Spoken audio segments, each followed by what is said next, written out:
What do you remember most about the 2002 Winter Olympics? I remember how much people were talking about it. I remember how long it took to prepare. They had to do everything from build buildings and venues to get all the volunteers and train all the volunteers. I got to do volunteering. We had to go through a lot of training. And then I remember once it actually happened, everyone was just so excited about it, and it was a really big deal. But they had to do so much work. They even had to do a lot of freeway construction to make it so that the freeways were ready. And now there's still some of the symbols of the Olympics on the freeway overpasses and stuff like that. So I remember it was a lot of work. But another funny memory I had is when we got trained as volunteers, they would even train us about how when we were wearing our uniforms, there were rules, there were sponsors for the Olympics, and McDonald's was a sponsor. So when you were wearing your uniform, you couldn't eat Burger King.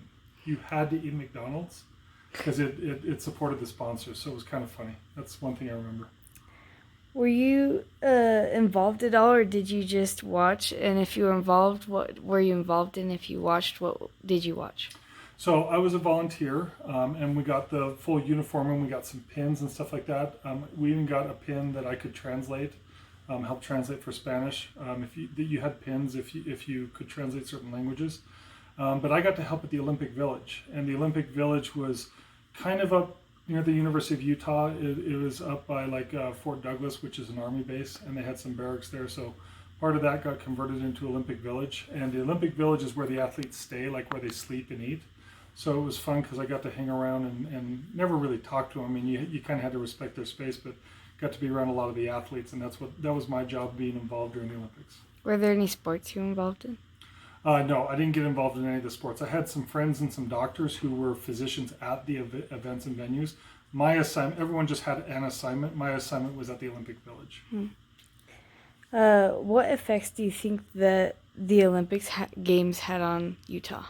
I think it had a couple. One is it allowed them to invest a lot in things that are still there today. Most people know, if you go up to Park City now, you can still go visit some of these events. In fact, if you pay the money, you can even experience what it's like to ride down a bobsled and stuff like that.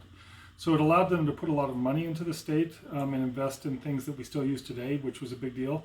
The other thing is I think it made a lot of people who had never really heard of Utah, or at least never been there. Most people know it just for in case they're going skiing, but I think a lot of people, because the venues were spread all over, saw a lot more of Utah, and both for good ways and in some ways maybe not so good ways. I think Utah became a lot more popular and a lot more known because of the Olympics. Thank you.